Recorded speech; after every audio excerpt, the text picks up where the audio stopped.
Good evening and welcome to our 17th program.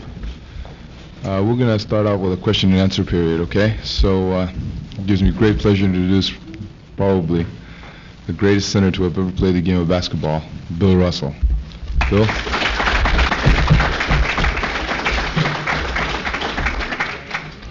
Well, you know what I would like to do. Do we have to use these things? No, we don't Good. have to.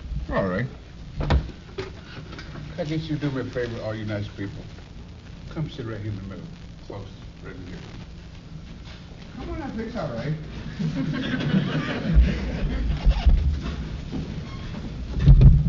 Is that all right? It's all right with me. All right, I'll. Okay.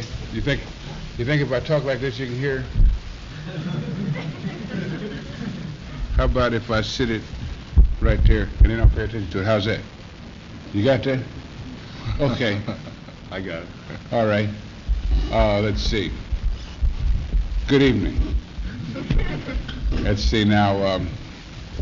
I'm trying to remember. See, I went to college at one time, and but it really doesn't count because I was on scholarship, and you know how that is. I'm trying to remember some of the classes I took. There wasn't that many of them.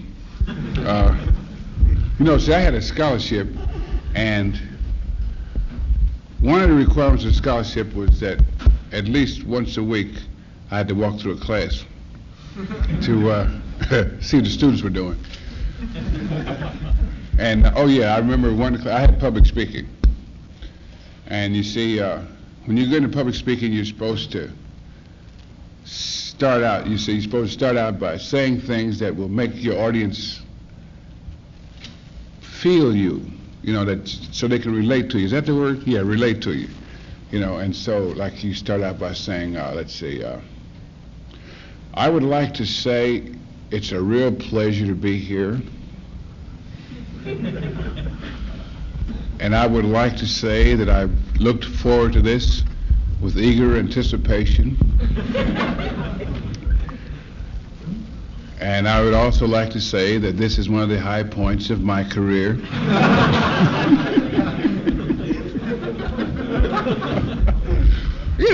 Things like that. And then you say, and then like if you're talking to a bunch of students, you relate to the fact that I went to college and say that college hasn't changed that much since I went to college. And see, like a lot of schools, I've gone to a lot of schools, incidentally, and a lot of schools I go to, they're in these very small towns. And there's no place to eat but in the cafeteria, you see. And so the food, I know that much, hasn't changed since I was in college. Like as a freshman at USF, see, I went to a small Catholic university. It was all boys, which was weird. And you go in the cafeteria as a freshman and you'd eat. You start to eat and you look at your salad and you see a worm in your salad. And you just be wiped out. You couldn't eat the rest of the day. Damn, worm in the salad. Yeah. But see, as a sophomore, you'd be a little more sophisticated. You see a worm in your salad, you don't eat the salad,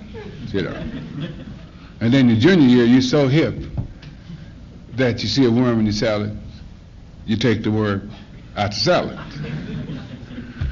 And by your senior year, see a worm, you look in your salad and don't see a worm. Hey, what the hell's going on? Where's my damn worm? And in some of the places I go, like I said, there are a lot of these small towns, and so there's really nothing to do.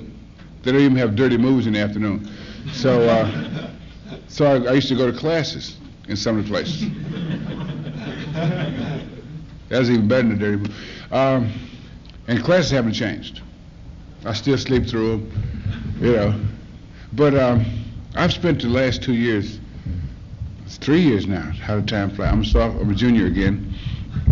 And I spent the last 3 years on campuses, and talking to students. And I'd always start a speech by saying, I'd like to thank all you athletic supporters for coming out tonight.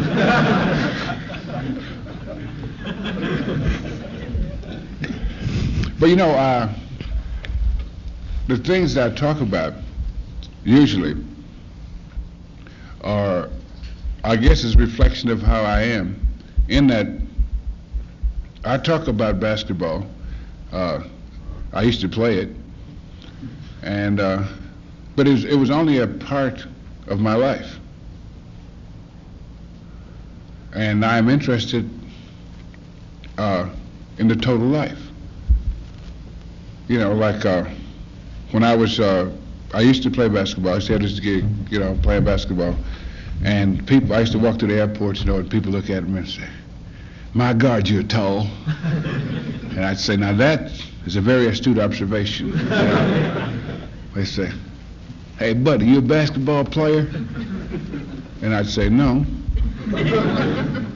"Well, you could play for my team." And I'd say, "You couldn't afford that." And, yeah. And so guys on the team say, "Why do you always say you're not a basketball player?" I say, "It's very simple, because I'm not. I'm not a basketball player. I'm a man that plays basketball. That's what I do, not what I am. And if you see me and all you see is a basketball player, then I've been cheated, because you've looked at one dimension of my person and you've labeled me and dismissed me. You've labeled me as a basketball player, and that's one dimension of my person. And I feel my humanness is being denied. And you cannot deny me my humanness without losing some of yours." You know, a lot of people have asked me, "Well, if you go to campus, what do you talk about?" Well, I talk about a lot of things. I had spent most of my adult life trying to find out who I was. Well, now I know who I am. And once you find out who you are, at least I felt, and after I found out who I was, I had to find out where I lived and what kind of people populate this country. And trying to look at the society in which I lived from a very realistic point of view. For example, realistically speaking, in the society that we live in, it is an elitist society. And you, my young friends here, at this university particularly, are elite, just by being here. So I'm looking and I'm talking to the people who will lead this nation in many different ways, you know. And people say, "Well, what are you looking for in the students?" Well, I say, I guess you might say I'm looking for people who will do what that great American philosopher George Wallace says. People who will stand up for America. I'm looking for patriots. Now, a lot of people put patriots down. Now, when I say patriot, I don't mean the guy with the bumper sticker that says "America, love it or leave it" on his Volkswagen.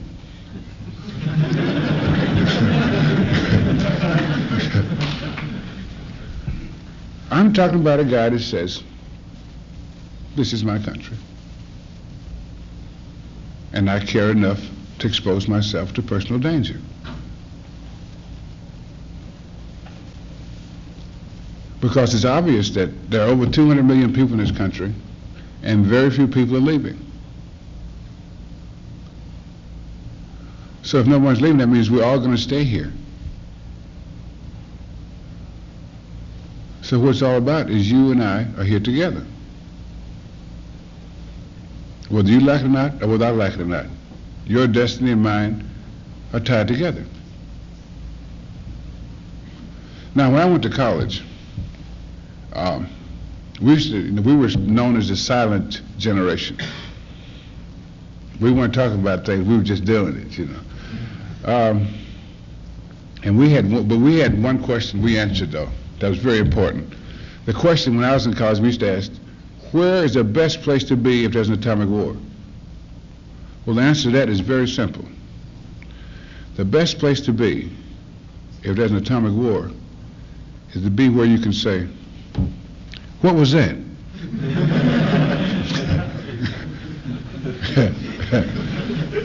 Well, there's no place like that anymore. You know, now look here, I see students, I think about, I went to probably one of the most unique high schools in the country. Really. I went to McClymonds High School in West Oakland, California. Now, what made McClymonds so unique? McClymonds is one of the few integrated, segregated schools in the country. You said, now how can that school be integrated and segregated? Well, in Oakland, California, there are no segregated schools. We know that by law. There are no segregated schools. But the high school I went to was 95% black, 3% Chicano, 1% Oriental, and every 2 or 3 semesters a white boy would come through there. And we'd pass him around, you know. And, you know, take him home, let our folks meet one of them. And, see, Dad, they all right. See that? You know, I went to school with this kid named Marvin. Now, you got to remember, this is 20 years ago now. Now, Marvin had this problem. He was very poor. He wasn't just broke, he was poor. But Marvin was always smiling. No matter come hell or high water, rain, didn't make any difference. Marvin was always smiling. So we finally couldn't stand it anymore. We finally asked him, say, hey, Marvin, why are you always smiling? He said, 'cause I'm smoking. Smoking?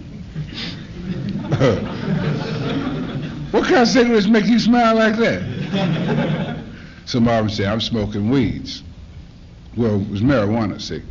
And we called it weeds. You know, we were poor and black. And now a lot of the white middle class kids that use it, they call it grass.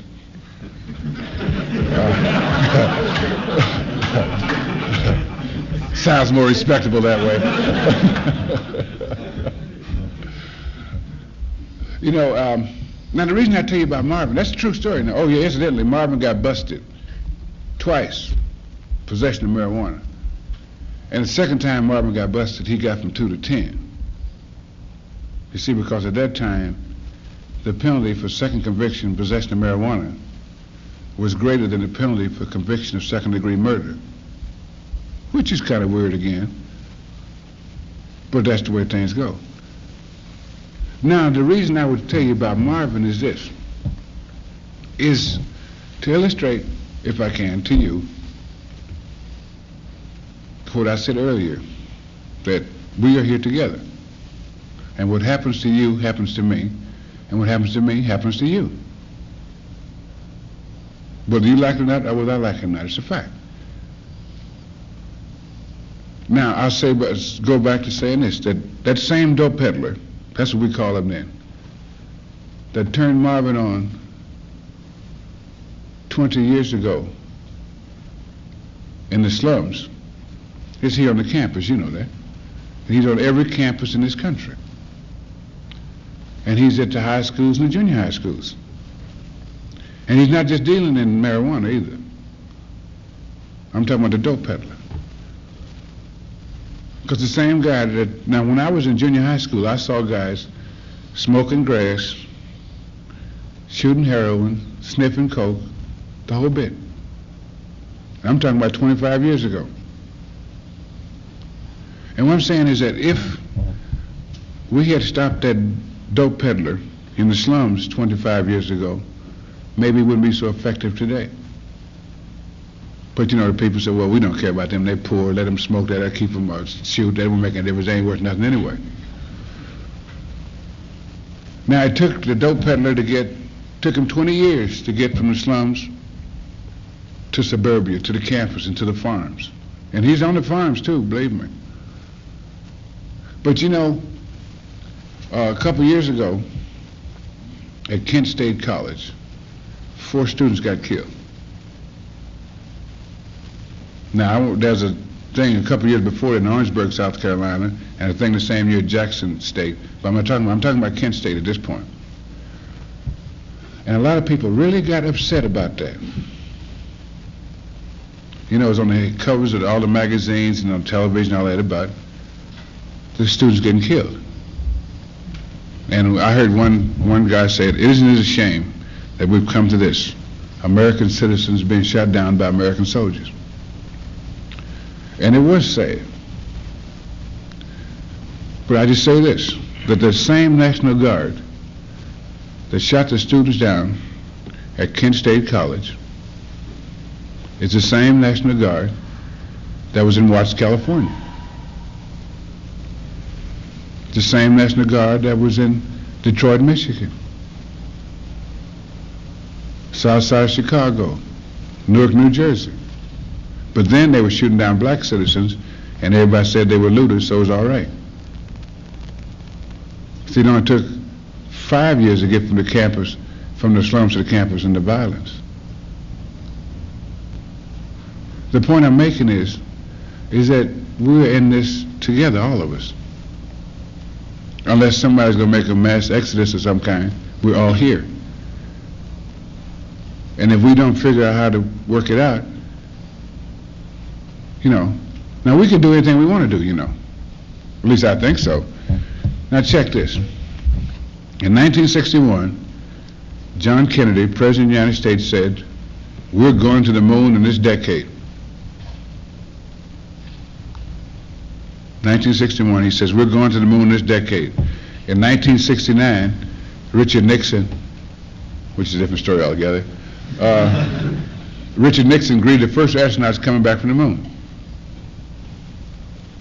And if you think about going to the moon, that's quite an achievement, Like you send those guys, the first trip to the moon, we sent those guys over 250,000 miles.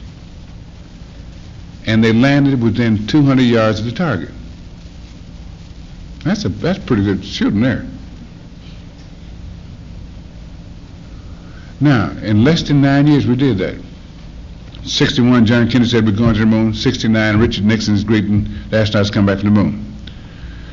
But what's hip about it is back in 1954, which was 7 years before John Kennedy said we're going to the moon, the Supreme Court of the United States said no more segregated schools.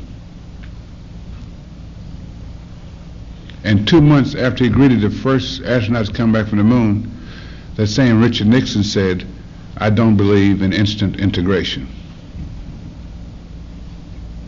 Which at that time was 15 years after the Supreme Court said no more segregated schools. Now in less than 9 years, we can put guys over 250,000 miles away from home and land within 200 yards of the target. But at the same time, in 15, 17 years, we can't get the kids in school together because the bus service is bad. I think what we ought to do is make the guys building the rockets build the school buses.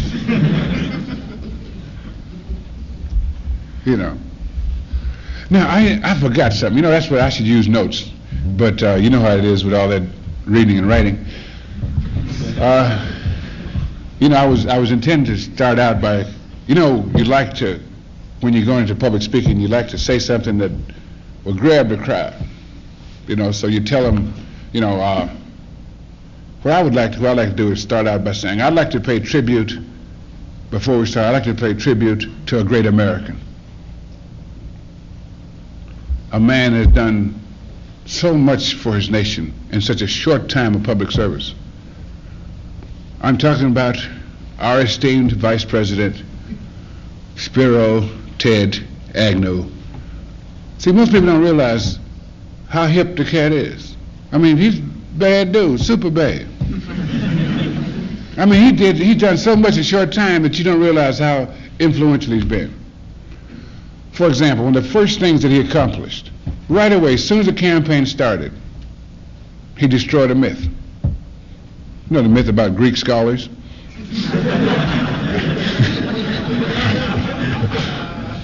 But really, check this now. Spiro Agnew has done more for religion than any other man in the history of this nation. Really. Now, most people don't think about him in religion, but do you realize that for the first time in the history of America, Americans are almost unanimously praying for the health of the president? And when you consider president, you got to realize what a feat that is. You know, I talk about politics sometimes because I think Richard Nixon is great to talk about. You know,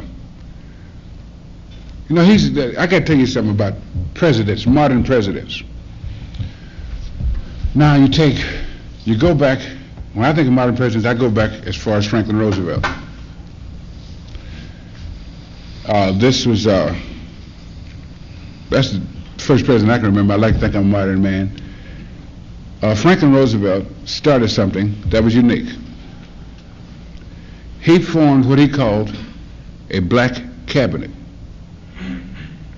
It's what he did was, instead, he didn't put anybody in his cabinet because that wouldn't have been cool.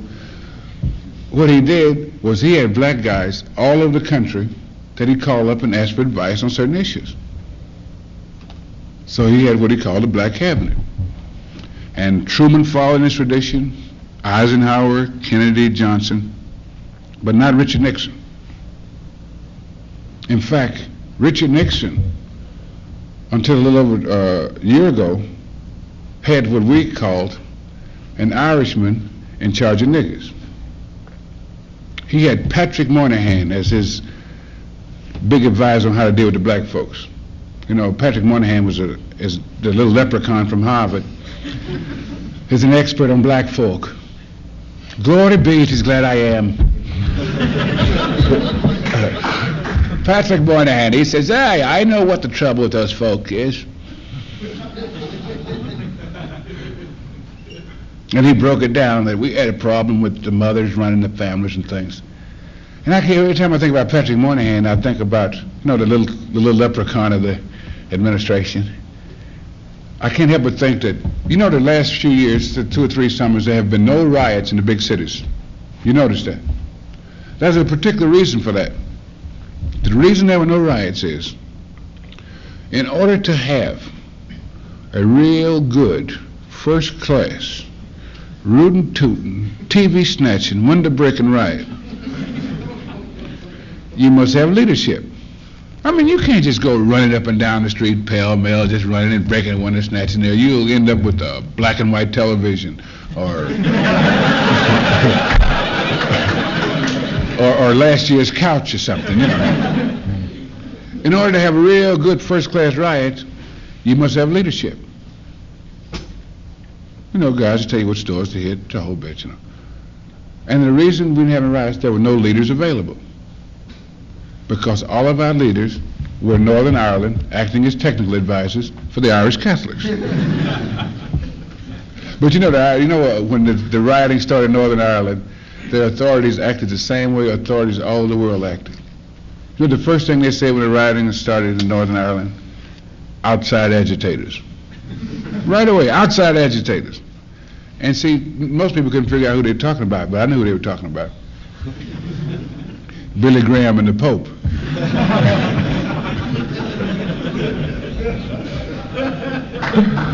But getting back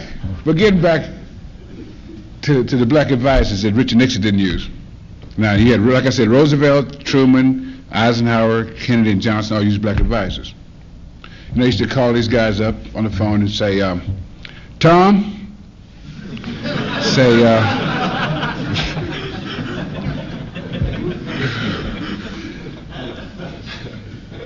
say, what's happening?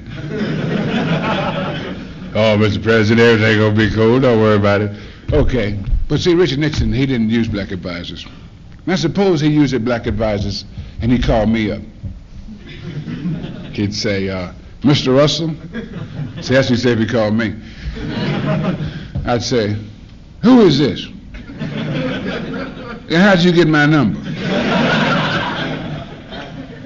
And he'd say, I'd like to say this about that. Say, what? I'd like to make myself perfectly clear. Oh, that you, Richard? Yes, I have this problem. He really has something, too. I was thinking about the draft.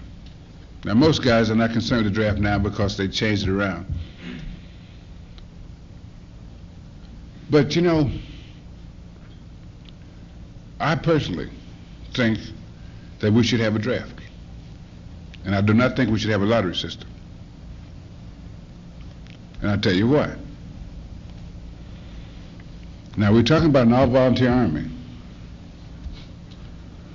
Now, to me, an all-volunteer army is the most frightening thing I've heard in my lifetime.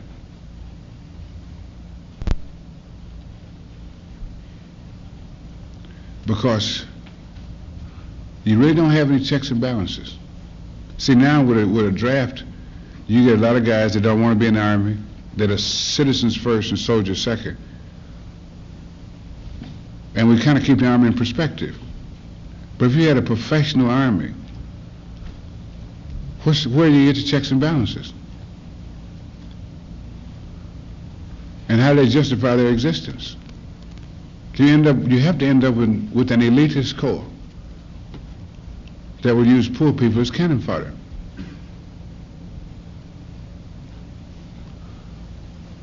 I would like to see universal military training.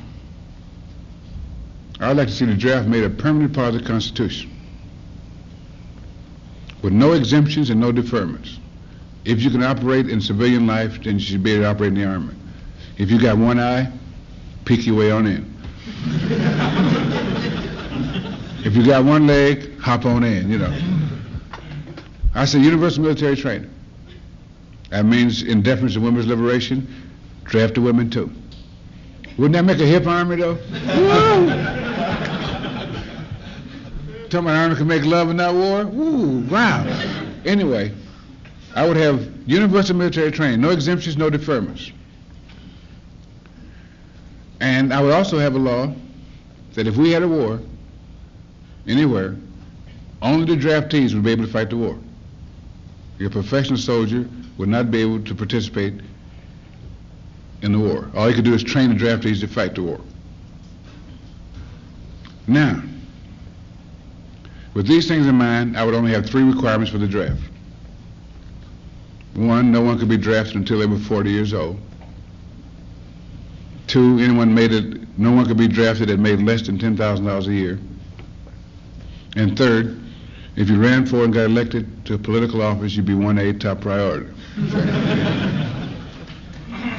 Because, you know, I don't think a young man 19 or 20 has lived enough or loved enough to go away to war.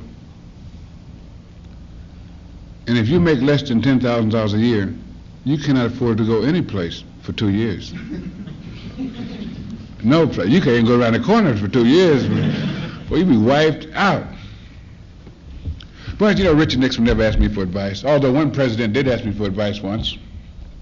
Back in 1964, see, we were sitting around the Celtics office celebrating our annual championship. And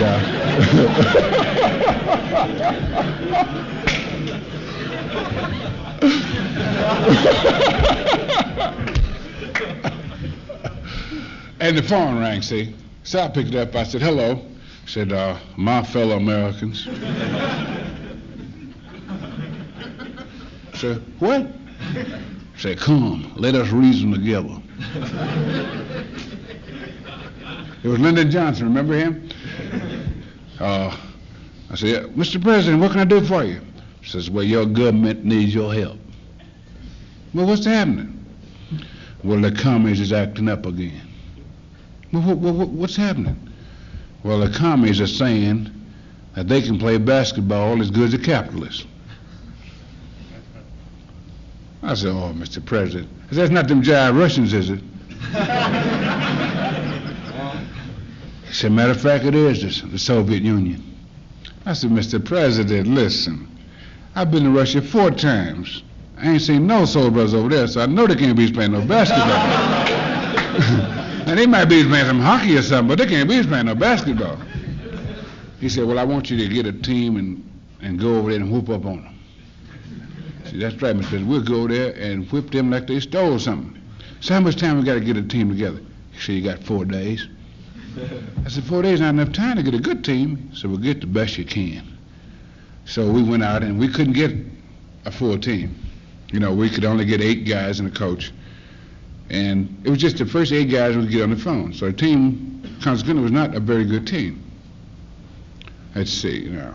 It's hard to remember the guys that, you know, the team was that bad. Let's see, that was Bob Cousy, Casey Jones, Tom Heinsohn, Tom Gola, Oscar Robertson, Jerry Lucas, Bob Pettit, and myself. Yeah, it's a fair team, you know. But fortunately, the first team we played was the Polish national team. Well, the reason I said fortunately, the Polish team had won the European Championship the year before. So we get there and we beat up on the Polish team. And then we went to Romania. We beat up on them. And went to the United Arab Republic and chased them across the desert.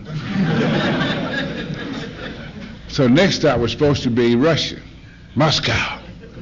And the Russians canceled out. They didn't want their Simon pure amateurs to be corrupted by the dirty professionals. They were right. We would have corrupted them about 40 or 50 points a game. So the last stop was Yugoslavia.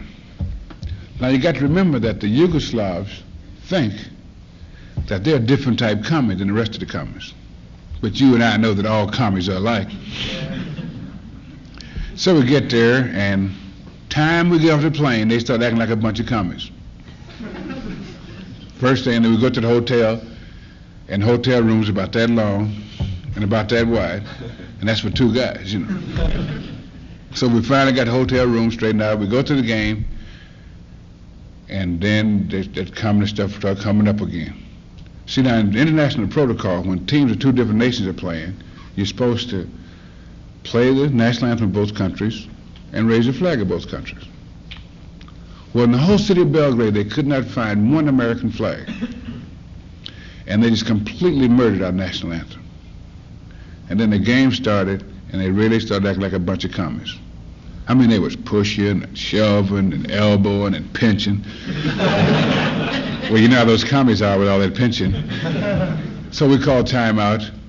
We went to the referee and said, "Sir, we would like to beg your indulgence, because it seems as though our esteemed opponents are not fully aware of all the international rules of basketball. And if they are aware, they've chosen to disregard these rules. And you, as a chief official, have neglected to penalize them for these infractions. So we would like for you to speak to them on our behalf." Well, that's not exactly the way we said it, you understand? No, what we really said was, "Hey, listen, baby, if you don't straighten these mothers out, we will." You know. So the referee said, "No speak English." So that's all right, your job, mother. We'll take care of it. So we go back into the huddle, and we decided what we do is we play it straight the first half, get us a big lead, and the second half we will whip heads and take names.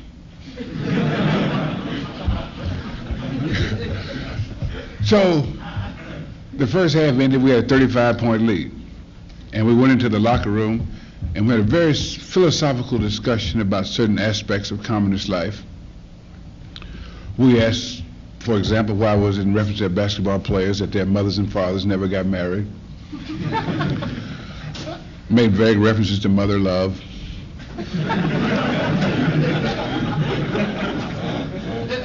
And asked what was the real advantage of a communist female dog having puppies. You know, a few little things like that. But anyway, the second half started, and the first 4 times up and down the court, they had to call timeout 3 times. Each time they called timeout, they had to get a stretcher and get one of their players. So as they was dragging the third guy off, the referee came over to the huddle and said, "You are playing too rough." And Oscar Robertson, that all-time great commie hater, said those immortal words, "Get out of here, you commie mother. You know you don't speak English."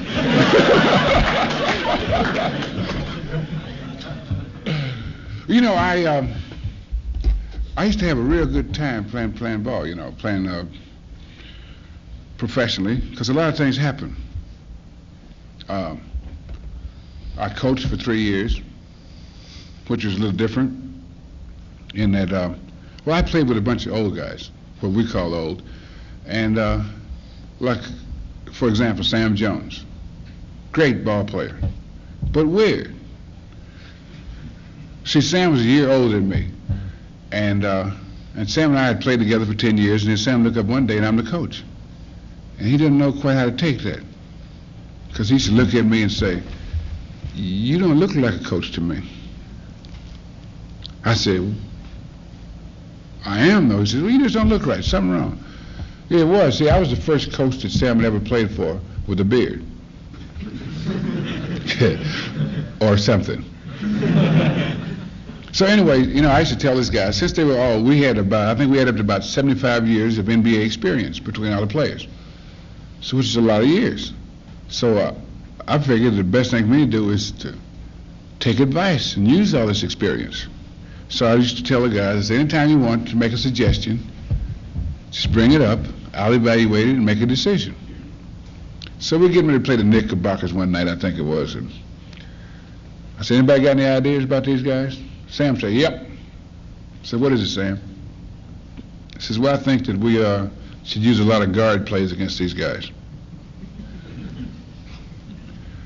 Well, Sam played guard, you understand. I said, "Man, cancel all that mess, man. Let's be serious." He said, "I am serious. We all use guard plays." I said, "Well, you're not going to use any guard plays tonight, not on these guys." He said, "Why not?" I said, "Because I said so." "Well, so?" I said, "We're not going to do it." He said, "Why not?" I said, "I'm the coach." I said, "We're not." "That good enough for you?" He said, "Nope, that's not good enough." I said, "Man, shut up." I said, "I don't have to shut up if I don't want to. What do you think this is? It's a free country. I'm a grown man. I'm no child." I said, "Shut up, Sam." He said, "I'm not going to shut up. I can talk as long as I want to. Been coaching 3 weeks, already trying to tell somebody to shut up. I'm older than you anyway. Tell me about to shut up." I said, "Okay, Sam, keep talking. But the rest of the conversation is going to cost you $100 a word." So Sam said, which was a cool thing to do. After the game, I said, "Now, what would I have done if Coach had done that to me?" He asked anybody to have any ideas. I offered an idea, and he just completely rejected without any explanation, and then ended up telling me to shut up. And then I said, "I don't want to shut up," and he says, "All right, keep talking, but it's going to cost you $100 a word." I figured out what I'd do, see. I wouldn't say a word. Nothing. But what I'd do is I'd ease over to my locker, open it up, and take my pants out, go in the hip pocket and get the wallet, see, and go in my wallet and get 2 brand new crisp $100 bills.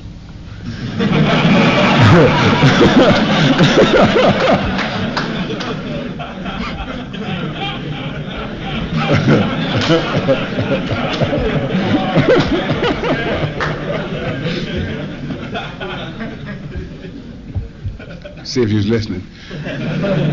Well, I really did have a good time. Because I learned certain things. Well, it wasn't that I learned, it's just that I recognized certain things. Is that I played professionally for 13 years. And you could never imagine a more diverse bunch of men than the men I played with in 13 years. You're talking about men of different racial background, economic background, religious background, philosophical background, political background, the whole bit. But every year we set a goal for ourselves, and we worked at it. And we were able to work together. And I don't think that we worked together because we loved each other. I think the reason we worked together was that we all ourselves first. You see, respect is a funny thing. You cannot respect others until you respect self first. Because if you don't respect yourself, then you don't have a frame of reference. And we acted out of what we called enlightened self-interest, with the knowledge that we were into something together. It's like you and me. Like, for example, say, "You got $10? You got $10 on you?" No. Okay. $5? No. Jesus Christ. Put it in his pocket and say, "I got $100 in my pocket." Well, I've been working on it, he has. Say, now he's got $100, he's got $1, and I got $100. Now, that's it, he's not, and this guy here, yeah, he's the type.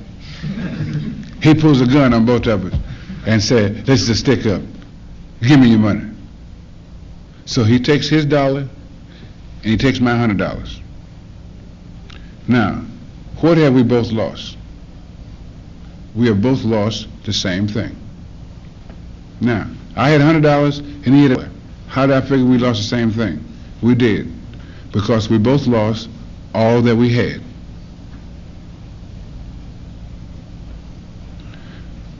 And the point I'm making is, as citizens, that's what we have at stake.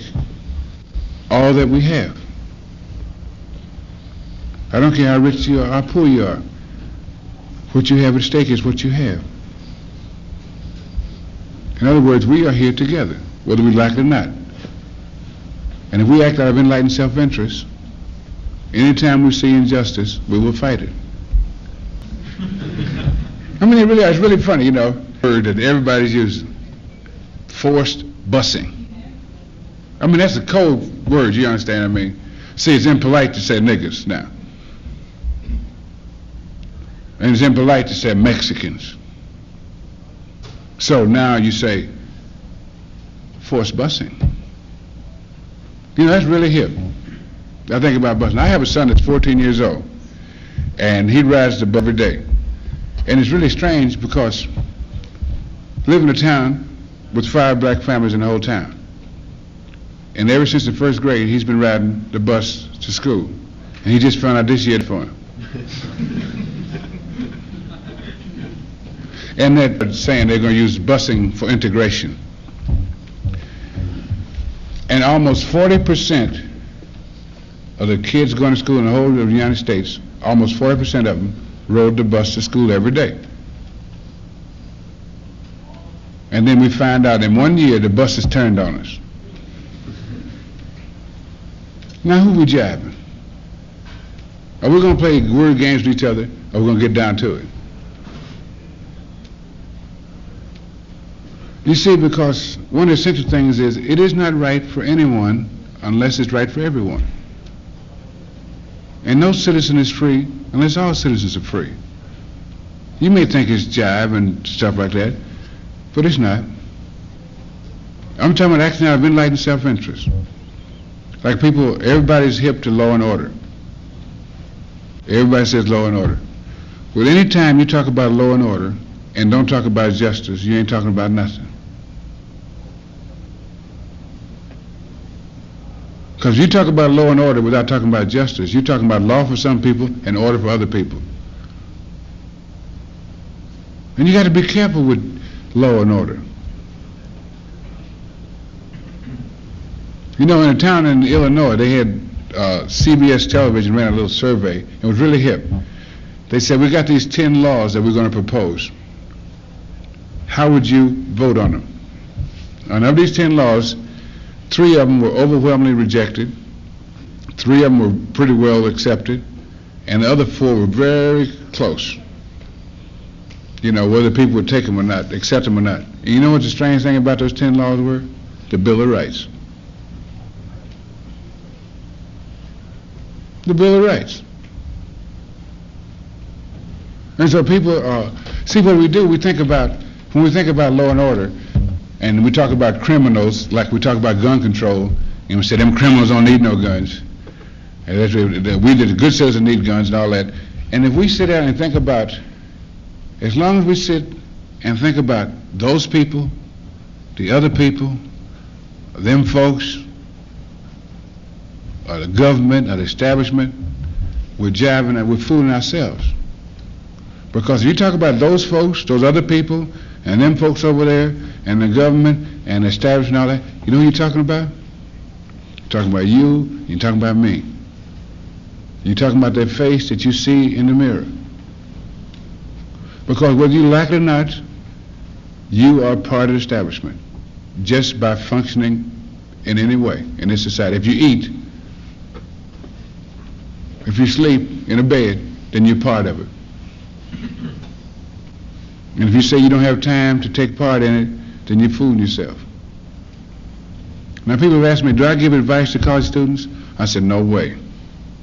I figure they're kind of hip anyway. I look at these young men here now. You take a young man here going to UCLA. Say a senior here at UCLA, senior in college here. First of all, in his fourth year of conning the teachers and passing the test. Fourth year, getting somebody to pay for it. And has just whipped the hell out of the draft. So I figure if a cat can handle all those things without working all at one time, ain't nothing I can tell him. He's slick as goose grease. So I don't offer advice to young folks. But if I were to offer any advice at all, it would just be two things. Just two words. Think and participate. Think about the society in which you live and participate. I don't care what your political philosophy is.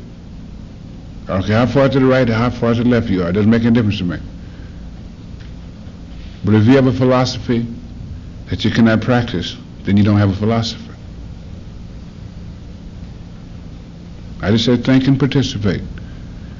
To think without participation is folly. And to participate without thinking is deadly.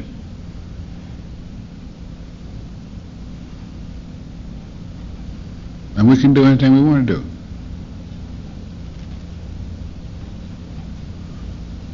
Because we're citizens.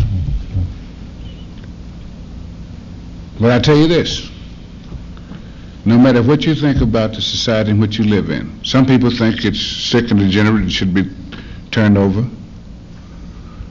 Some people think it should be changed by working within a system. Some people think it's absolutely great just the way it is. And some people say they're going to drop out and don't want nothing to do with it. Well, no matter what your attitude is, you cannot deal with society the ways you want to unless you understand it. You can't deal with it unless you understand it. No matter what your viewpoint. You got to know what makes it go. Now see, the reason I talk to you about this is that you've exercised, just by being here, the ability to think. Now you're here to get an education, don't blow it. You got a great chance here. You're here at a university, and you're here to get that final payment on the debt your folks made to you. The love between a parent and child is a love that grows towards separation. It's a parent's duty to prepare the child to face the world, and then be able to let him go. Now here, like if you're a senior here at UCLA and you get a degree, your education is started now. You see, when you get a degree, an education is the foundation you use to think for yourself. Your degree is just a foundation. That's not the end of your education.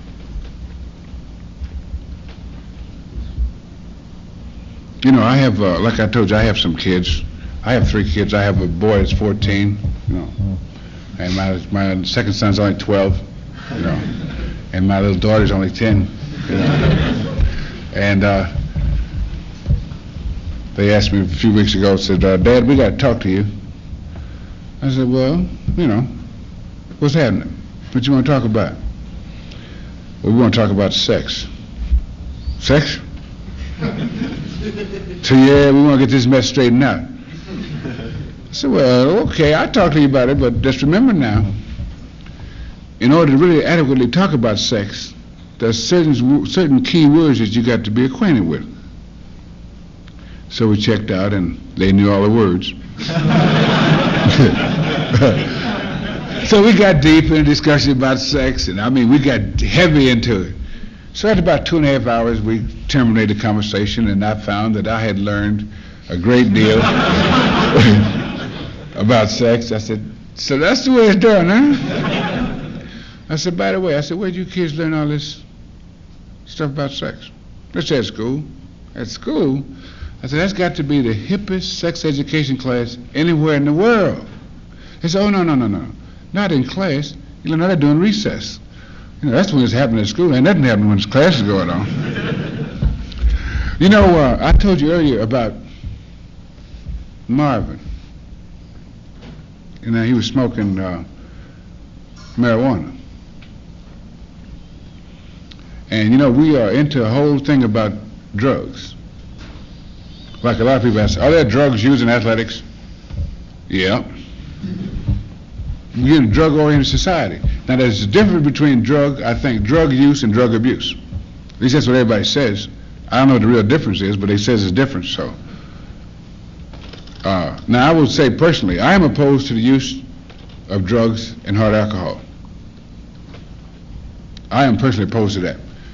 But that's my thing. And the reason I'm opposed to it is not because it won't make you feel good and everything. I just think that we have too much to do in too short a time to get it done. And I think that we have to be able to look at the pure, clean, uncluttered truth. And I don't think that if we're high on either alcohol or dope or whatever it is, that we can look at truth unvarnished. Now, in sports, people say, are there drugs used? Yes, there are all kinds of drugs used now. Jim Bouton wrote a book called Ball 4, and he talked about the baseball players using greenies. That's a kind of a pet pill, but it also shows you how ignorant baseball players are. Because any intelligent athlete can tell you that a Dexy is much better than a greenie. Now, you say, what's a Dexy? Dexedrine come in little heart-shaped pills. They're pink. Little pink heart-shaped pills. And you take a Dexy, and immediately a red S comes up on your chest.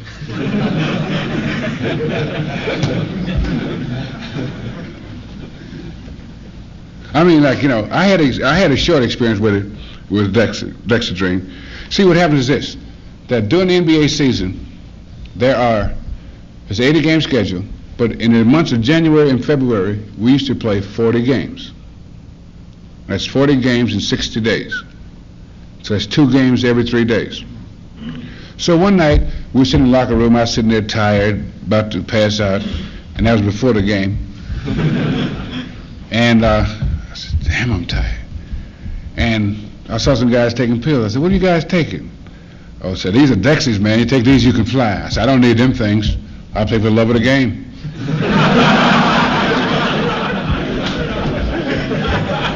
The thrill of winning. And so, 5 nights and 5 games later, I said, locker room, I said, what kind of pills that you say you had? So the guy says, it's a Dexy. I said, boy, I'm gonna try one of them things tonight. I told myself just tonight, because I'll be cool after this. So I took a Dexy, I popped it, and big red S. I was looking for a phone booth someplace. So I was in there, boy, my eyes are ready, muscles were rippling. Coach got through talking, I floated out of the dressing room. I went out there, boy, I was so ready, I was dunking with my hips. You know, blocking shots with my sneakers. I mean, I was a high-flying bird. So after the game, I floated on back into the dressing room. And I got in the dressing room and went in, took a shower and got dressed and go back to the hotel, go in the coffee shop, get a sandwich, go back up to my room, watch television. Well, TV went off about 1:30. I watched till about 2. Some hip test patterns. So then I laid down. My eyes wouldn't close. All night I laid there, couldn't sleep. So then I get up the next morning, go get on the bus, go to the airport, go to the next city, go to the hotel, check in, lay down, still can't sleep. 3 o'clock in the afternoon I go out and eat my pregame meal, no sleep. So on the bus on the way to the game, the pill wore off. So again, I go into the stadium, And one of the kids, we was passing by some kids, said, look at Russell, he sure is cool. Got a tough game tonight, and he's yawning. I mean, he really ain't worried at all. So I go in the locker room, I lay down on the table, get my ankles taped, go to sleep. The coach is talking. So I said to the trainer, I said, I can't play like this, man. I didn't get any sleep last night. He said, I forgot. You one of the first timers with the Dexies, huh? I said, yeah. He said, that's all right. Take another one tonight, and we'll fix you up after the game. So I took another Dexie. Big red ass. I walk out there. And, I'm cooking for days. So after the game, I said, so now what you going to do? My eyes wouldn't close again. He said, here, you take a sleeping pill. So you take a sleeping pill, and by the time you get to the hotel, you're down again, see? Go to sleep. So you get the Dexie to go up, sleeping pill to go down, Dexie to go up, sleeping pill to go down. But your performance goes like that. It got so bad that I was playing like the regular players.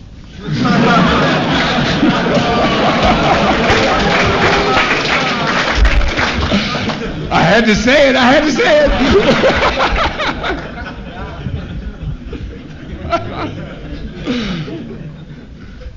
No, see, there is drug abuse at all levels. At all levels. Like the football players take things to put on weight. College athletics, more and more throughout the country, I find the college athletics are under attack. Why? They say, why should you spend all that money on athletics when you could be spending on science and useful things? I was at Wake Forest, a very fine school in the South. And when I got to the airport, I was picked up by the student body president. And so I said, what kind of football team you guys got here? And he said, they got a good team. I says, well, what kind of basketball team you got? He said, they got a good basketball team. I said, that's kind of weird, isn't it? You're a student body president, and you keep saying, they got a good team? Isn't it our team? I said, no, it's their team. To me, that's sad. Because I happen to think in college athletics that no young man, or for that matter any person, no person should be invited or admitted to a school that the administration does not want to fully participate in all aspects of campus life. That is supposed to be a center of learning, whatever you're going to learn.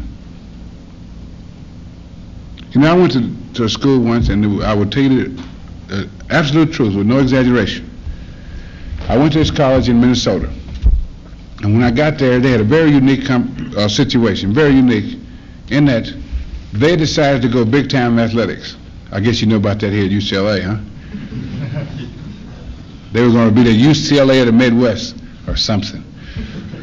So anyway, very seriously, they had got some high-powered recruiting coaches, the whole bit. And when I got there, they had 17 black guys on athletic scholarship. On the basketball team, the track team, the football team, they had between the three teams, they had 17 black guys on scholarship, which was all right. Except, now check this, with no exaggeration, there were 17 black young men there on athletic scholarship. But on the campus and in the town around the campus, there was only one black girl. Now this created a problem. Because the coaches called the guys and said, listen fellas, I'm not a racist or anything like that, but this town's just not ready for you black guys to be dating these white girls.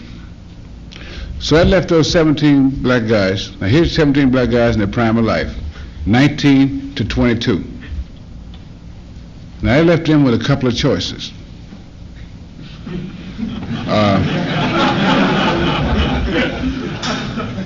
First choice, they could just completely wear out that one little black girl.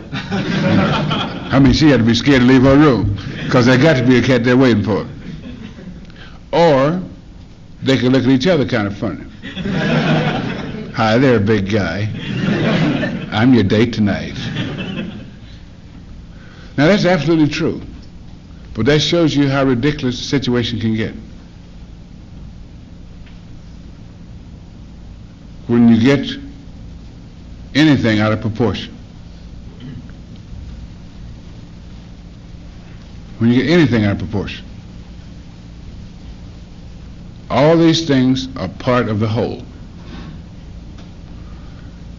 And what I think that the universities are trying to come out with is a well-rounded person. See, education is not indoctrination or training or how to make a living, but how to live. How to function in an open and free society. At least that's what's supposed to be our saying. And so you're here at a fine university. Here you can get a fine education. But my question's always been like, I noticed when I was in college, I used to come home on the weekends and my dad's folks would be around, they'd all ask me, say, you going to college, boy? They used to call me boy. I say, yes, sir. I say, well, what you going to be when you get through? And the question no one ever asks when you go home on the weekends or for Easter, for Christmas, or for summer, no one's asked you, say, you going to college, huh? Well, when you finish, what kind of person will you be? Because that's what it's all about. You and me together. Because what happens to you happens to me. What happens to me happens to you. We're here together.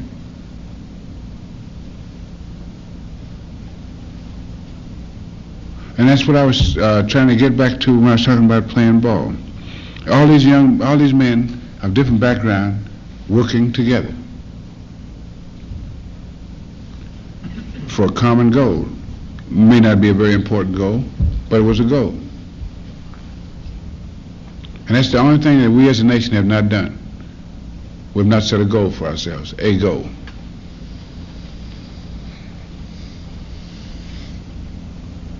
You know, I used to be very intense about winning. I mean, I used to really get carried away, you know. Like one night we lost the game by, in fact, it was to the Lakers.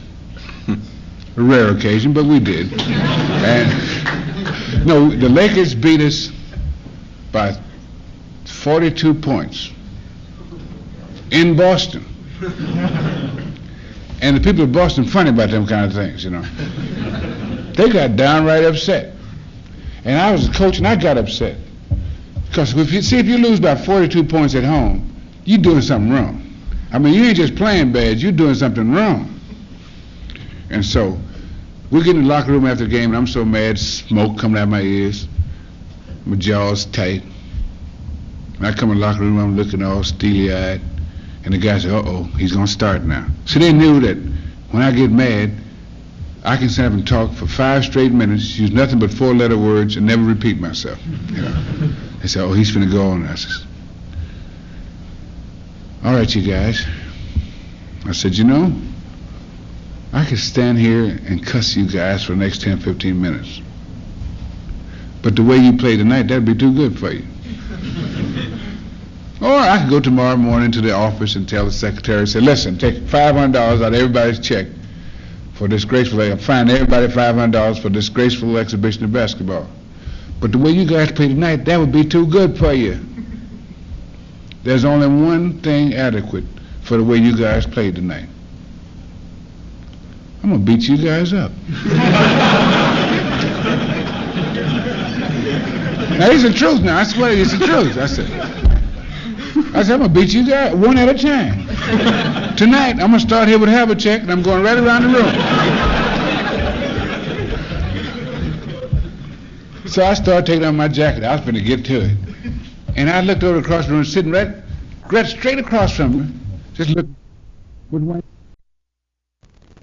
It was like the Baltimore Bullets. The guys in pretty uniforms. You see, 67, 68 season, they finished last in the Eastern Division, as it should be. And they drafted this fat kid out of Louisville, Unsell, yeah, that's his name, fat guy. And they went from last to first. Well, in going from last to first, their principal victims were the Boston Celtics. The first time we played, they beat us by 30 points. The second time, they beat us by 28. And the third time, they beat us by 33 points. And that's a nasty habit to get into. So before the next game came up, I was really mad that them turkeys beat us. So I called my guys in and I gave them all-time great locker room speeches. Said, you know, those guys in the other locker room there would not be safe on the streets on Thanksgiving. Because they ain't nothing but a bunch of turkeys. I said, you guys realize, and this is my 25th year of playing basketball, and you guys are the first team that I've ever been associated with that I was ashamed of. Well, enough of that. Listen, tonight we're going to play like the world's champions, the Boston Celtics. Tonight we're going to go out there, we're going to run, shoot, and rebound. We're going to block shots, we're going to steal passes. We're going to run to the right of them, we're going to run to the left of them. If they get in the way, we're going to run over them. And I got 3 words to say to you guys. Kill. Kill. Kill! And the guys jumped up and ran out of the locker room, didn't even open the door, and knocked it off the hinges. Zap, boy. They went out there, we started warming up, and everybody was dunking the ball, left-handed, right-handed, backwards. Oh, man, we was doing it. It got so good, the trainer ran out and dunked one. Zap!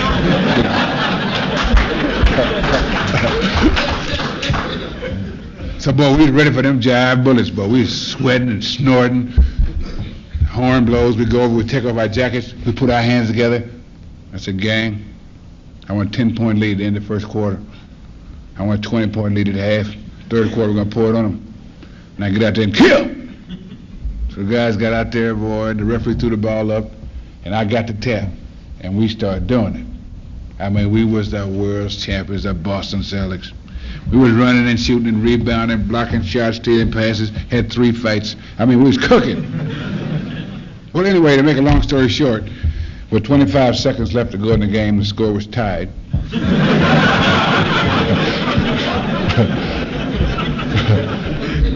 But we had the ball, you know, so I said, time out, referee, time out. I said, come on, gang, let's talk this over. So we go over to the huddle, and everybody's saying the same things. Yeah, we're going to kill him now. I said, yeah, kill him, kill him, kill him, kill these suckers. I said, yeah, kill him, kill him. Then I thought about what I was saying. Then I started laughing. And the guy says, what are you laughing at? It's a tie ball game.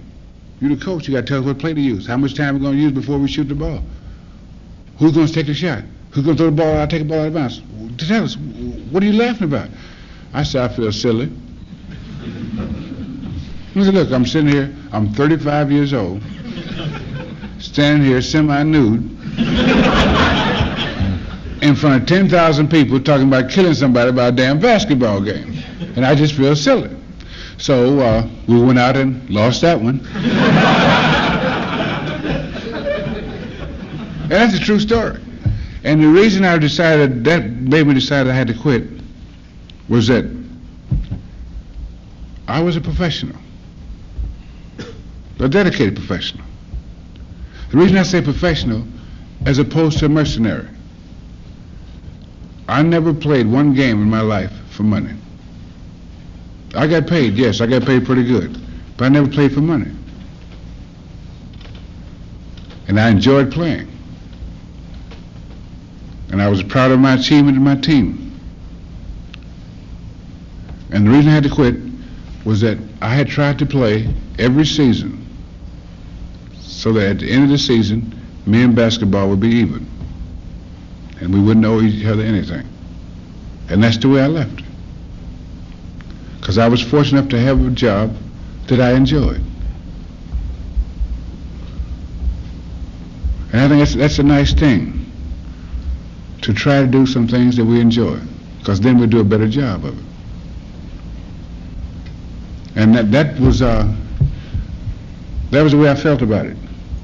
And that's why I didn't want to retire my number and have a day and all that stuff. Because I left basketball, or at least I thought I had, and I left even. I'd gotten what I wanted, and I think I'd given as much. Now, I spent a lot of time playing basketball, but I think that what basketball has done for me more than anything, or for one, the greatest thing I got out of basketball were the friends that I made. And the second thing was time. Time to think. You see, my father had demonstrated to me some things. My father's a very successful man. He works in a foundry, and he won't quit. Because I asked him a couple of years ago, I was making out all right. And so I said, Dad, you know you don't have to work in that foundry. You can quit anytime you want. And I said, unless you've acquired some very expensive habits, I think I can support both of us. He said, no, son, I can't quit. I said, why not? He said, I've been working this job 30 years now. I said, that's a great reason to quit. He said, no. He said, I've given these people 30 of the best years of my life. Now I'm going to give them a few of the bad ones.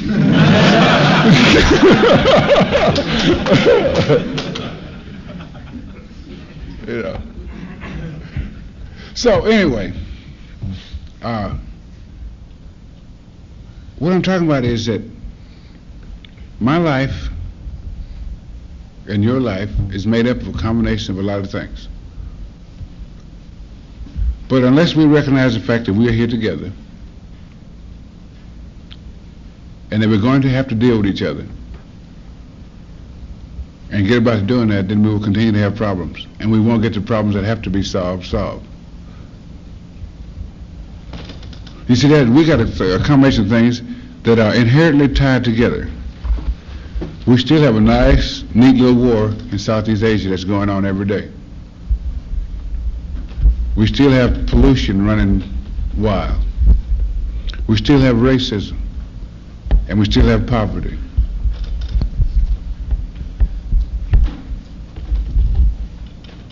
And they're all tied together.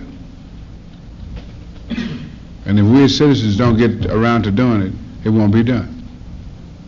Now I realize that everybody's really concerned about finals. And if you I mean, I wonder if everybody used to feel the same way about finals I used to feel about it. You know, you all semester you lay up in the dorm reading Superman and and Doonesbury. And then the week of the finals, I'm going to have to get to it now. And then the night before the finals, stay up all night, taking no-dos and things, and trying to, and then trying to figure a way to cheat. Oh yeah, I know about that.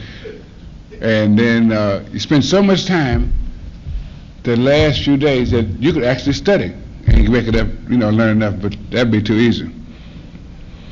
But I'll just say this before I stop, is that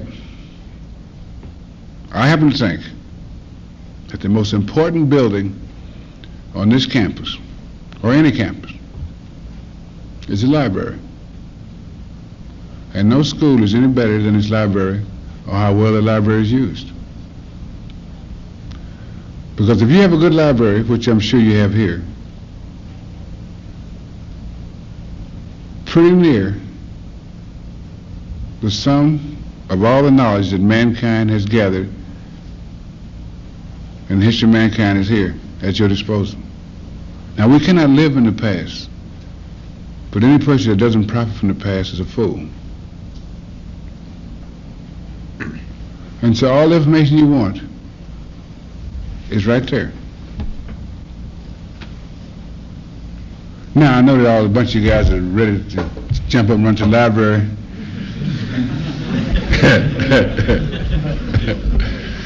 So I'm going to stop now, but before I stop, this is supposed to be just to open up for question and answers. I got carried away.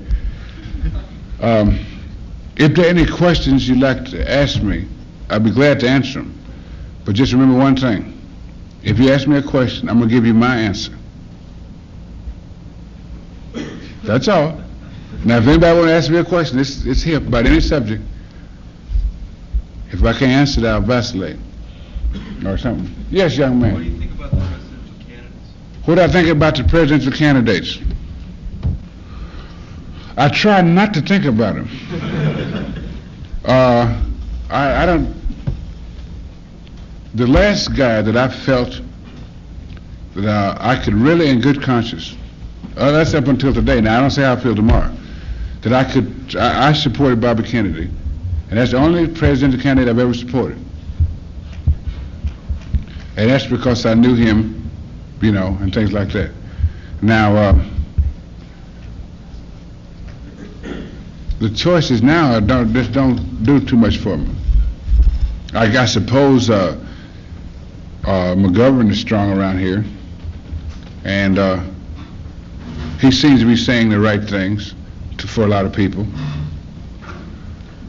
But that worries me as much as anything, is that everybody's worried about saying the right thing, and I always thought that leadership was the exercise of leadership, not to find out which way the mob is going so you can run and get in front of it.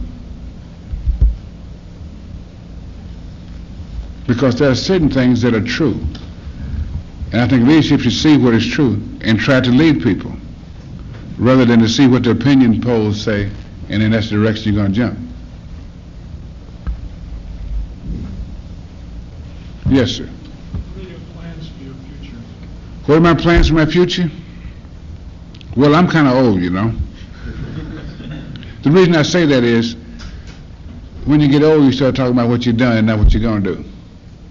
I don't know what I'm going to do. I got another year, if I wanted, at least one more year on ABC on the games if I wanted. But to tell you the truth, it's kind of boring watching all them damn basketball games. Boy. No, I'll probably do that for a couple more years, but I really don't know what I want to do. It's strange to be 38 years old and talking about I don't know what I'm going to do. Because it's really strange. I've been to over 70% of the nations in the world at one time or another. I've done just about everything that I wanted to do, except I'm very egotistical, as you could see. I would like, and it's a very egotistical thought, to be able to do one thing in my lifetime that would have made the world a better place to live than it was before I was born. Now, I don't know exactly how to do that, but I'm constantly looking for a way to get to that. I think that I have spent my time rather wisely, and I may be prepared to do something. And now if I can just decide, or if the opportunity comes, there may be a way. But I would like to be able to do one thing in my life that really would make the world a better place to live. And so far, I just spent the years now just getting prepared. So I don't know what I'm going to be doing. Yes, young man. I'm a great fan of yours, but somehow I figure that you did the world a disservice by going into basketball. The reason I say that is that as an amateur, you're the greatest amateur basketball player to ever live. As a professional, you're the greatest professional basketball player to ever live. As a coach, par excellence.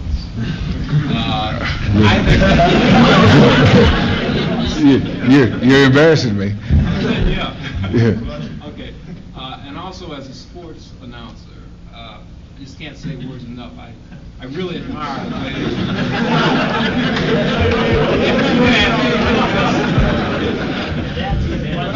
If you had gone into, let's say, politics, we might have the tallest, lankiest, darkest president that ever lived. Well, thank you, young man. No, I really thank you. I think that more than anything, I'm glad I went into basketball. I really am. Because as I said earlier, one of the most important things it gave me was time to think and a time to find out who I am. And I may not have been able to accomplish a lot of these things if I didn't know who I was. And and not be at peace with myself. And I'm at an age where it's not too old to start. Now, as for politics, I think I'm uniquely unqualified for politics, in that I'm reasonably intelligent and I'm honest.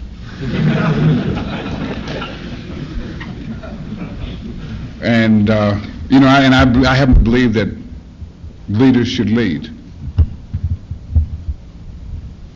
and that leaders should try to make a sane policy rather than to follow the way the wind blows. And in politics of this country at this stage, that would get you shot or something like that, or you couldn't get elected dog catcher. What I would like to do, as much as anything, I guess, is to make the world safe for dreamers, so that we can all dream,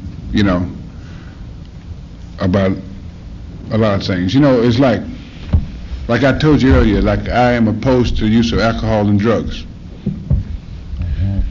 Now, like I said, the reason I'm opposed is not because I want to make you feel good, is because we need a clear head. But some people say, well, I need to get high sometime. Like a guy here, the cat told me in one school, he says, man, how you going to be down on grass, man? Because I can't get my game together unless I'm kind of half high. I said, well, man, your game must be awful weak, if you can't get it together without being high. A cat said, well, man, if I ain't stoned, I can't get nothing together, man. I can't do my thing. I said, your thing was, whatever it is, must come up shaky. If you got to be stoned to deal with it. I said, now, I don't mind getting stoned. Ain't nothing wrong with getting drunk or high, whatever it is. I get high every day. But my high, I get high on people. I really do. The people are gas, man. I'll tell you what you do. And then this is finals going on around here, and everybody's drunk, see. But, but I'll tell you what you try, even during finals. Tomorrow, just speak to everybody you meet. Just say, good morning, how you doing? Hey, how you feeling? Have a good day. I hope you're happy. Now, at first people look at you a little strange. But after people check that you ain't being jive and you're just really speaking, and they start speaking back to you, hello, how you doing? I hope you have a nice day. You know what'll happen? I'm not kidding. Very seriously, you will get a physical reaction, a warm feeling right in the pit of your stomach. And that's just a mild high. That's all that is. Just from talking to people in a pleasant way. Now, if you want to get stoned out of your head now, the whole trip, just get with somebody you love.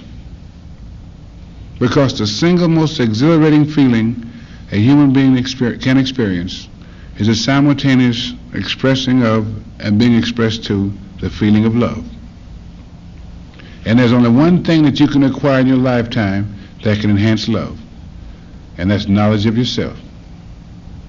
And a cat be with his woman, he say, wow, like it's so nice to be here with you, 'cause I love you. And she said, oh.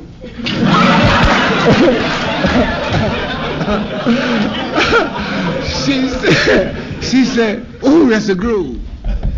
'Cause I love you too. He'd hop up and say, baby, I'll buy you the moon.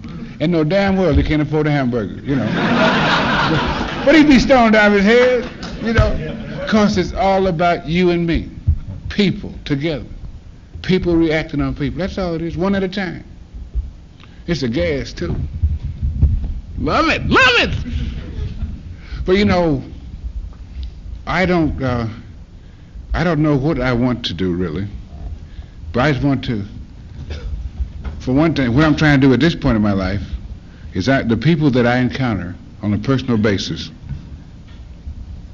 I'm endeavoring to have the kind of relationship with the people that I meet so that the least that can happen is their life is no worse off for meeting me, and make it better if possible, but never make it worse. You know.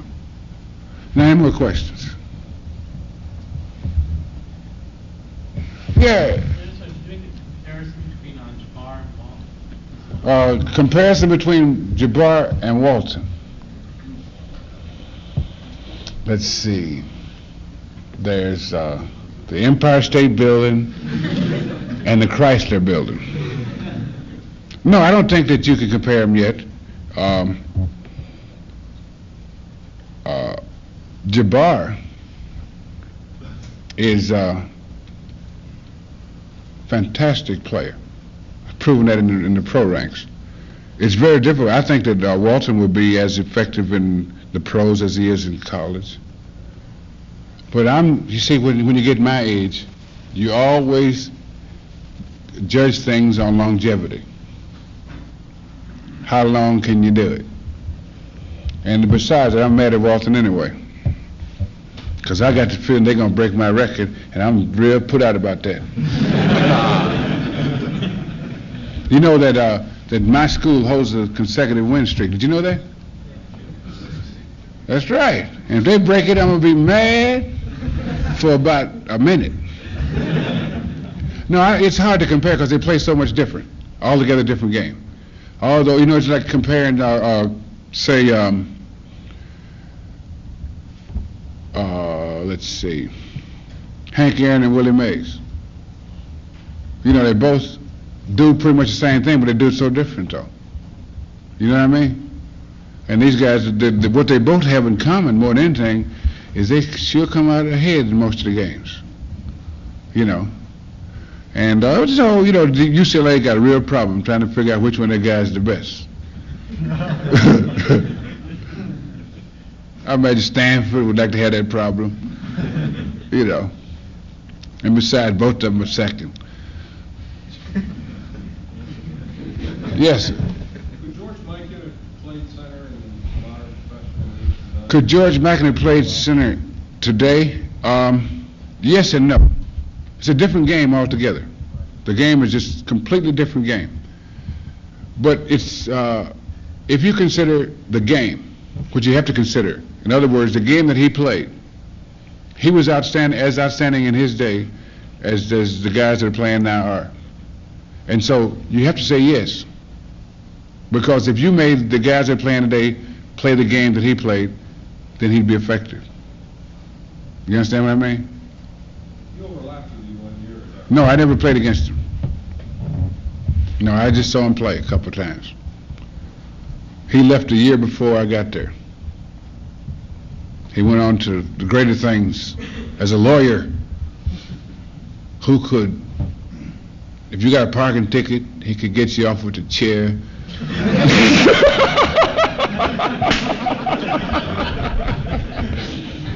Yes, sir. Other than the Boston Celtics, what do you think stood in the way of the Lakers winning the championship? Well, the Knickerbockers,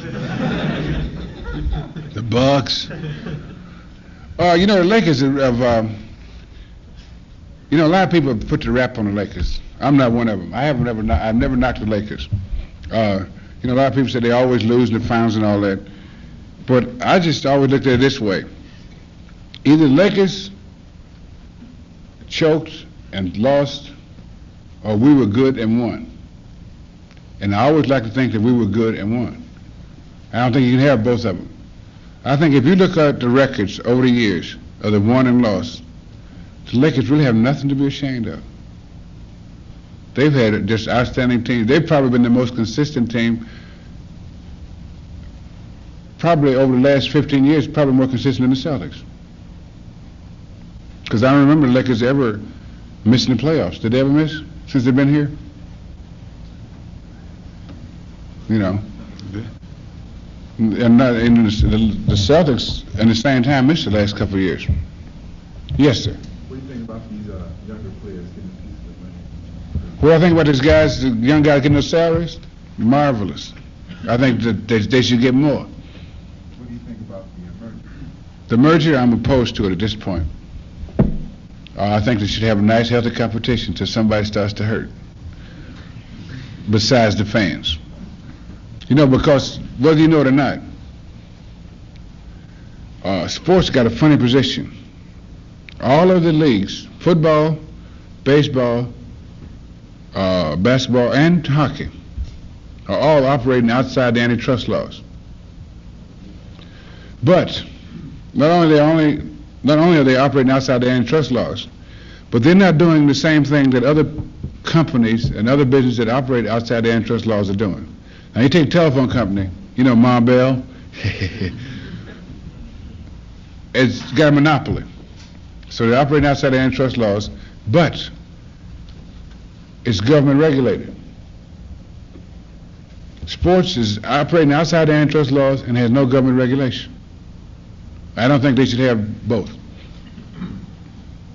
So that's why until they get one or the other, then I think that the merger should be fought. And the players have fought it so successfully, I don't think they're going to merge for a few years anyway. Yes? What do you think of the hardship case in drafting a basketball player before he's through with college? Hardship. I'm especially referring to that Atlanta Hawk center, I believe, 7'2". Pain? Right. Yeah. I think his career might be all through because of that. If I'm not mistaken, he was arrested for some sort of serious charge. Well, it wasn't serious, just rape. Other than that, I mean, you know, nothing serious. You know, just the boy having a good time. The hardship case, the people that have hardship are the schools. You know, like Indiana losing McGinnis, Kentucky losing Payne, UMass losing Julius Erving. You see, what happened is that the only difference between an amateur basketball player and a professional basketball player is that the professionals take checks. There are no amateur sports in this country left, except for polo. Yeah, the rich guys riding on horses, that's the only amateur sport left. Everybody else is subsidized, and they get paid one way or another. Now you go to school here, what does it cost to go to school here? $208.50. You know, and then after Reagan's been in a couple more years, it's going to really be up there. Now, what do you say? What, 1,000, 2,000? $2,250? That's a year? And that's not counting your clothes and food. So you're talking about $15,000 roughly for 4 years. That's $15,000. That's still somebody getting paid there. See, what disturbs me is that there's cheating going on, dishonest relationships between athletes and schools. If we can get honest relationships between the athletes and the schools, then we have a game like it should be. But then I was not saying, now you got to get going to college, and he says, the rules say that you got to take, and then you got to check out the rules makers first. You know, like, then I'll get that in a minute, but like the rules say that we can only give you tuition and books. But if you go down to this guy's office and go in his office and go on the bookshelf and open the book, third book from the right, and open the page 50, whatever you get there, you can have. And you big old tall boy, I got a job for you. You will count the seats in the gym to make sure that nobody's stealing the seats. And all this kind of stuff going on. So then you got, so now on Thursday, August 1st, we got to take an entrance exam. But you can take it on August 5th or whenever you want to. We won't tell nobody. See, you start out with a dishonest relationship. If a coach and an athlete or a recruiting athlete are talking, and the recruiter says that he'll cheat and get a kid something the rules say you're not supposed to get, and the kid accepts it, then you got two cheaters. Two people entering in a dishonest relationship. Now what can you expect? You're going to end up with scandals, all kinds of bad situations. And until we start to deal with each other individually and on honest relationships, then we got a game. Then it doesn't make any difference where the guys play. If they're gonna get paid, why should they play for $15,000 for 4 years when they can be making $150,000 or $1.5 million for the same 4 years? Why should they do that? If the college is not going to give them what they're supposed to be giving them, why should they play for a college? If they're not going to be honest about the whole thing. Yes, sir. In light of those circumstances, you think there ought to be semi-pro leagues for basketball like there are for baseball? You don't have to go to college unless you want to? I think that a lot of things you do. I think you should be able to major in basketball or major in football. That's what they do. I know that when I went to college, I spent more time playing basketball than I did anything except sleeping. I know that if you get down really honestly, I majored in basketball. And I don't think there's anything wrong with it, because I got what I wanted out of it. You see, you talk about athletes being exploited, and they are exploited. But the reason that they're exploited is because they don't get what they really want out of it. See, when you get what you want out of it, then you got a fair exchange. You understand what I'm talking about? If you deal with it honestly. Now, as for having amateur sports, I think that should be it, because a lot of kids are not college people, shouldn't go to college, and we should not have a society that would force you to go to college when you're not, and when that's not what you want to do, or inclined to do, or capable of doing. You see, we have the gold standard. What is successful is who makes the most money. Well, I tell you, sometimes the most important guy in the world is a plumber. Especially when everything's all stopped up in your crib and you can't find one. But see, what we've done, we made jobs like a plumber and things like that. We made that, yeah. Like I was talking to a young guy going to college, and I said, what would you rather do? Really, I said, would you rather make $20,000 a year as an auto mechanic or $12,000 a year as an engineer? He said $12,000 as an engineer,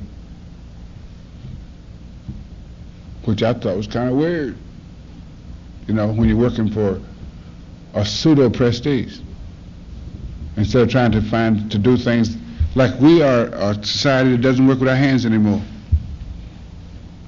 You know, we got all kinds of administrators, but we're I'll tell you a good example of what it is. In the 1930s, 7 out of 10 people employed in the United States were employed in production. And today, 7 out of 10 people employed in the United States are employed in services. And only 3 out of 10 that are employed in production. So we become a nation of services. And that's why everything we get is either made in Japan or Germany. Or Taiwan. Yes, young man. What do you think about Julius Erving, the teacher? Julius Erving. You know what I always think, tell you the truth, I always think about Julius Erving as a young man. 2 years ago, I spoke at the University of Massachusetts, and he and I went out to dinner together, and we sat and talked for 3 hours about basketball and life and everything. And when I think about Julius Erving, I always think about a very intelligent, a very nice young man who happens to be a pretty good basketball player. You know, but it's unfair because I think he's a great ball player, but I always think of him in a very personal sense, in that we had time to sit down and talk. And he's just a nice man, you know. And I guess to me, that's more important than anything, because a lot of guys can play ball, you know. But there ain't enough nice people in the world. Yes. New World Hockey Association. I hope they ain't depending on me to go to no games.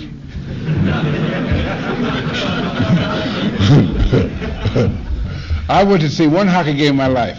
I wanted to see Gordie Howe play. And it was worth it. And I watched Bobby Orr. But I can't keep over the puck. And then, you know what happened? I went to the games, and they give me what they call the VIP treatment. They sit me right there close. And you can get killed sitting there close, you know that? I mean, pucks be flying over there, hitting people, blood all over the place. And then besides that, it'd be too cold in the arenas for me. But that's just, I guess everybody's trying to do what the AFL did in football. You see, but everybody did, what they don't realize is the AFL had a perfect situation. The NFL was not expanding. Football was at its all-time peak. And so on Sunday afternoon, I think CBS had NFL, CBS television. That means on Sunday afternoon, NBC and ABC might as well shut down because everybody's watching football. So NBC financed the AFL so that they could compete with CBS on Sunday afternoon. Now, when the hockey game is on, that don't mean everybody is watching that. Same thing with basketball. So this is why these other leagues are having such a hard time. See, television say the AFL, but television's not going to say the ABA or this World Hockey Association. It's going to take a whole bunch of big bucks to say them. And if they got the time, good. I think they ought to be successful because that means there'll be more positions for players. And if people want to watch minor league hockey, that'll be good. Yes. Who would you say is like you, the finest guard in basketball today, playing that? Finest guard playing today. Well, I always think of two guys together as a match set. And I always say take one or the other. Oscar Robertson, Jerry West. And I feel funny because I know that Walt Frazier should be right there with him. You know. And so, but the reason I say Oscar and West because they've been doing it for so long. You know. Now Oscar got hurt this year, had a year with a lot of injuries, but I know what he can do. But I think Oscar and West is a match pair. You can't lose either one of those. Yes. How do you think you do against Jabbar? How do I think I would do against Jabbar? You have the question backwards, young man.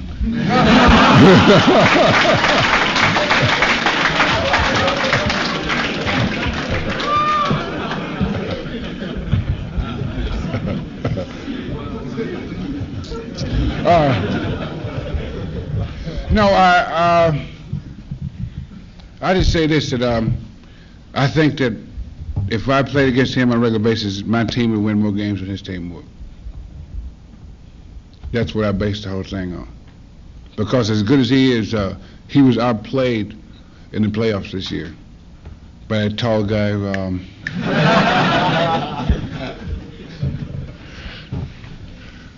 And that's when we that's when it gets good in the playoffs. Any other questions? Yes, young man. Will I ever coach again? I don't know. I don't intend to at this point. I'm going to do something this year. I want to try something. I'm going to take 2 weeks later this year. I'm going to Detroit, and I'm going to try to teach Bob Lanier how to play defense. No, I really am. And I want to see if, because I think he's potentially as good as there is in basketball. But I don't think he's been coached, and I'm going to find out if I'm as smart as I think I am. So I'm going to try that, but I don't think I'll go back to coaching. Because I had, to tell you the truth, since I left the Celtics, I've been offered 10 jobs coaching and general managing, and part ownership of most of the teams. A couple of people that asked me to work for them, and I told them they didn't have enough money. You know, if I go back into basketball at all, it will be as an owner. You know, but I don't think I would go back just to coaching, because that would be going back. You know, I might not have a championship team. When I left as a coach of a championship team. So I don't think I will be. If I do go back to coaching at all, it will probably be in college. because then you can teach. You know, in the pros, you really don't have time to do much teaching. Not with an 80-game schedule. No, I'm not coming to UCLA. They got a fair to the middling coach here. Any other questions? Yes, sir. Have you ever seen Larry Hollifield play? Larry Hollifield. Did he play for the Bruins this year? Yeah, I saw him. I watched the Bruins on TV a couple of times. You know, they come on 11 o'clock at night. Is it 11 they come on? 11 Yeah, I watched them a couple of times. They're pretty good. No, they are. I watched that. That was a great team because they did a little of everything, and they had a different guy that would take care of a different situation every time. Very versatile team too. That's what shows that. You know, you could say a guy like Johnny Wooden was a good coach because he gets all these great players, but he's been able to manage to have all these great players, but the great players are the hardest ones to handle. Because what makes a player great is his individual talent. And along with individual talent, most of the time goes to individual personality. And so to be able to take all these guys over the years and take all that talent and all these personalities and to fit into a team really takes genius. You see, you could take a great ball player and not win anything. But to take all the great ball players he's had and to be able to year after year make them part of a team is really genius. So I think that the coach here is the finest coach in history of college basketball. Just from the, not just because he's been winning, but because he's been able to, see, the thing is that you can take a great player and a strong personality and you can break him down mentally and make him fit. But Johnny Wooden hadn't done that. The guys keep their personalities, which makes them great ball players, and still makes them fit as part of a team. So you can break a guy mentally, but to be able to take what he has, the whole person, and to be able to fit it in as part of a team takes true genius. And you have to know how to deal with people, and you have to like people to be able to do that. And that to me is what makes him such a great coach. Not only that he won about 7, 8 championships in a row,